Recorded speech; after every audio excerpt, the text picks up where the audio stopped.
warga emas telah menghabiskan lebih daripada 3 tahun menggunakan pelbagai bahan terbiar untuk menghiasi harta pusakanya, termasuk kediaman dan restoran. Menurut Rahman Mamat, 65, Kampung Batu Kelikir, Wakaf Tapai, membuat keputusan untuk menghias rumahnya ketika Perintah Kawalan Pergerakan PKP berkuat kuasa. Dia mendakwa bahawa untuk menambah daya tarikan, dia menggunakan bahan terbiar seperti tayar, gelung paip air, botol, kipas, mentol dan jam.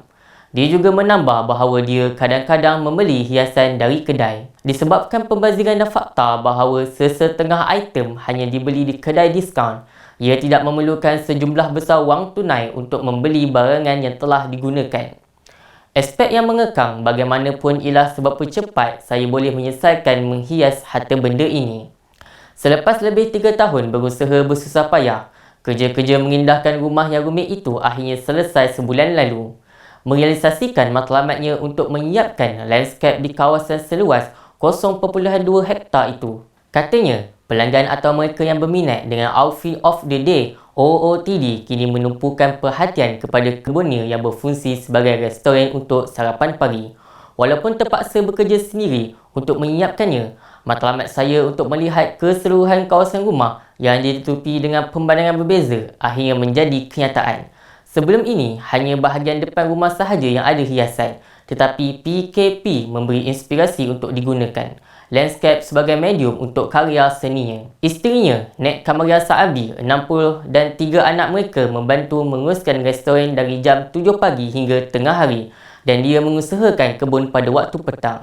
Rahman mendakwa bahawa sebahagian taman itu dibuka, jumlah pengunjung meningkat sebanyak 200% dan dia tidak mengenakan sebarang bayaran masuk kepada mereka yang pergi walaupun hanya untuk OOTD.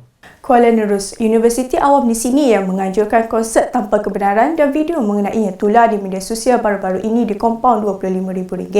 Datuk Bandar Kuala Terengganu Rosli Latif berkata, notis kompaun itu sudah diserahkan kepada pengurusan universiti itu minggu lalu dengan tindakan mengikut Iklan Hiburan dan Tempat Hiburan 2022. Pengurusan universiti diberi tempoh 14 hari untuk menjelaskan bayaran kompaun dan tindakan seterusnya akan dikenakan jika gagal, katanya. Beliau ditemui pada majlis penyampaian hadiah sempena pertandingan menjalan soto anjuran MBKT dan Koperasi MBKT Kosmat di Pantai Batu Rakit semalam. Penganjuran konsert itu tular di media sosial selepas memaparkan aksi lelaki dan wanita yang bercagah dengan garis panduan syariah ditetapkan kerajaan negeri. Siasatan turut mendapati ia tidak mendapat permit penganjuran daripada pihak berkuasa tempatan. Datuk Nora Abdul Manaf, Ketua Pegawai Modal Insan Kumpulan Maybank, menasihati pelajar Universiti Utara Malaysia UUM untuk membentuk sahsiah, terutamanya nilai diri dan integriti semasa masih pelajar. Beliau juga merupakan Profesor Adjun di UUM. Menyatakan bahawa banyak acara universiti sama ada yang dianjurkan oleh institusi ataupun industri membantu pelajar.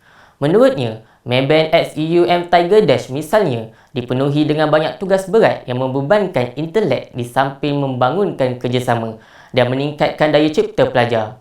Kejayaan seseorang itu ditentukan oleh nilai dan perwatakan yang dibinanya, manakala faktor kejayaan lain pula diwarisi daripada keturunan atau budaya, jelasnya.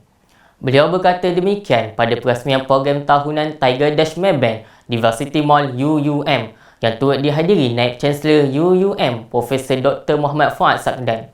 Menurut Nora, Maybank menawarkan pelbagai sumber dan kemungkinan untuk pelajar memperoleh pengalaman berguna, mengembangkan bakat mereka dan memulakan kerjaya mereka. Oleh itu, pelajar harus memanfaatkan sepenuhnya peluang ini. Beliau turut memberikan kata-kata semangat kepada semua peserta dan merakamkan ucapan terima kasih dan tahniah kepada setiap pelajar yang mengambil bahagian.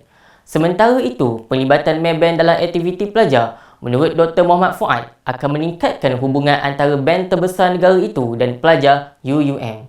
Pelajar Ijazah Sarjana Muda Ekonomi yang juga Duta Pelajar Maybank, Muhammad Danish Ikon Azli berkata, program ini syarat dengan pelbagai aktiviti yang mencabar dan menguji minda.